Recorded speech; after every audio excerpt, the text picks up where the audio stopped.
Today, half of Shanghai, a city of 24 million, entered full lockdown in an attempt to stop the spread of COVID-19.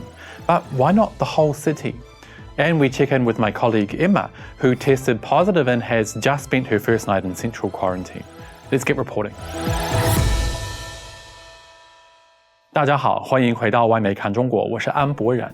Hey you guys, welcome back to Reports on China. I'm Andy. Shanghai has resorted to locking down half of the city, Pudong District, starting this morning after the city witnessed a spike in COVID-19 cases, following earlier attempts to stem the spread.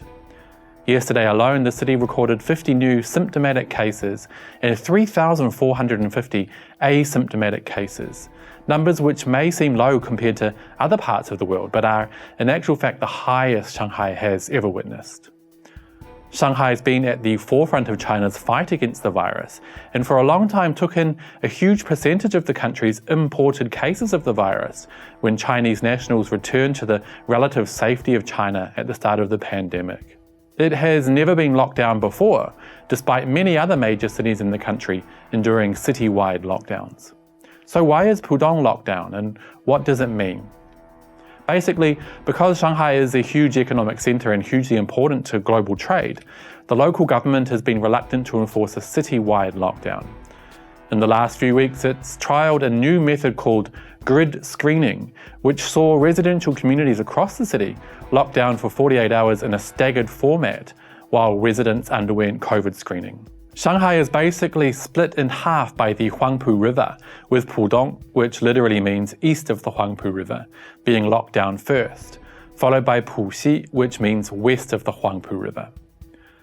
Despite Western media reports suggesting that Shanghai has entered a citywide 9-day lockdown, like the reports from Shanghai-based BBC correspondent Brian Brandt, who's misleading his viewers for dramatic effect, half the city will remain operational, while the other half is locked down. This is in order to not fully shut down the economy.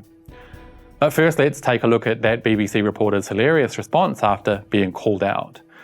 Jerry Gray suggested Mr. Brandt correct his misleading reporting, asking, "Did he lie or was he mistaken?" The BBC correspondent responded, "Be very careful with your words. Even though you've caveated your comments which undermines your point, you've accused me of lying. I'm a professional journalist. You are wrong, potentially defamatory." Well, Robin, you are deliberately misleading your viewers. Any normal person who reads your tweets or watches your reports will understand that all of Shanghai is currently locked down. It is not. Your reports are far from professional, although deception is clearly the norm over at the BBC. Anyway, back to the important details.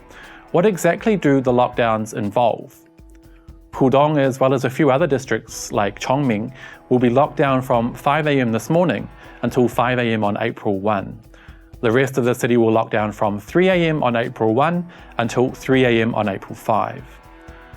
While under lockdown, all residents must remain at home. Government employees must work from home, and all others, apart from essential public sectors like water, power, gas, communication and food, must also work from home or cease business during the lockdown. All public transportation, including buses, the subway, ferries and taxis, will be closed.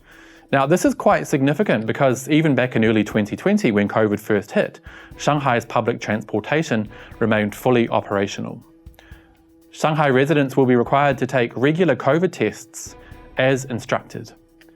Meal delivery and courier services will remain operational, but they must be done so without contact. In terms of urgent healthcare, green channels will be created for those with urgent medical needs, for example, pregnant women and those needing radiotherapy or chemotherapy. News of the staggered lockdowns last night saw huge numbers of residents rush to supermarkets to buy supplies, especially in Pudong where lockdown was imminent. But the Shanghai government has noted that food supply will remain adequate, and they'll also be looking closely for any price gouging during lockdown. My colleague, British national Emma Leaning, recently tested positive for COVID-19 and has been required to enter central quarantine. Last night she spent her first night at the World Expo site, which has just been repurposed to house 7,000 asymptomatic patients who will be allowed to return home after returning 2 negative tests. I had a chat with her earlier today to see how she's getting along.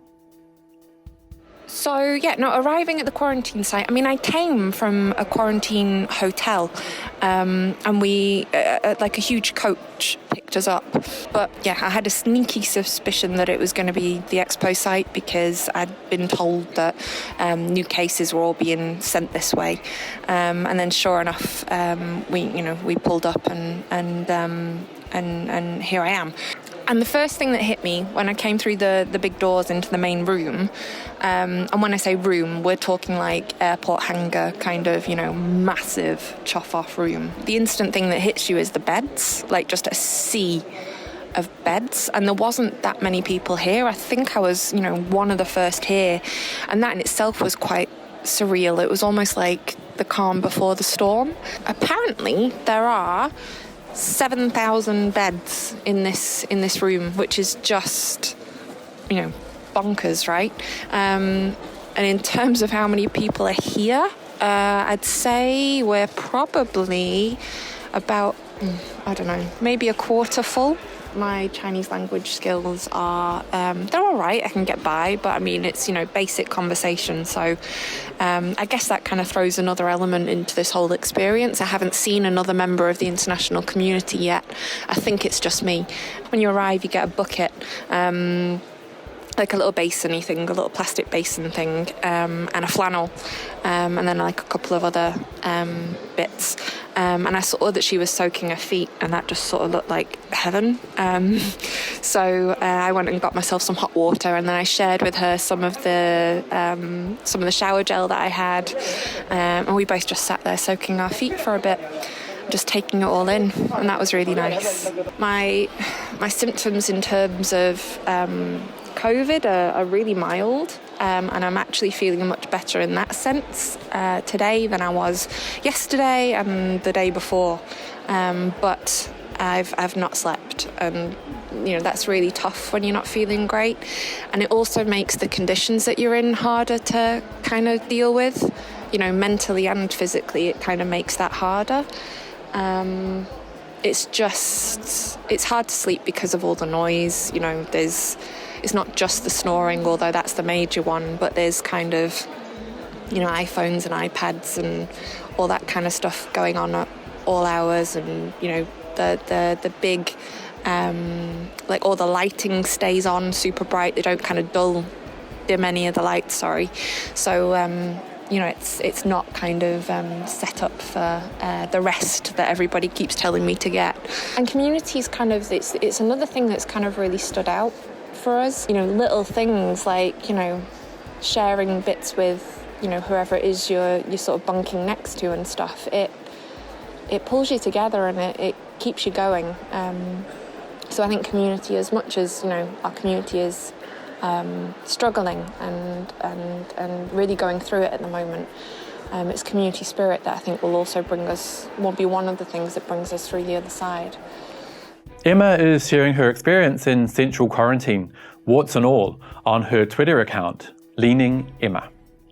Well, that's all for today, you guys. Please let me know what you think down below, and I will see you all next time. Bye-bye.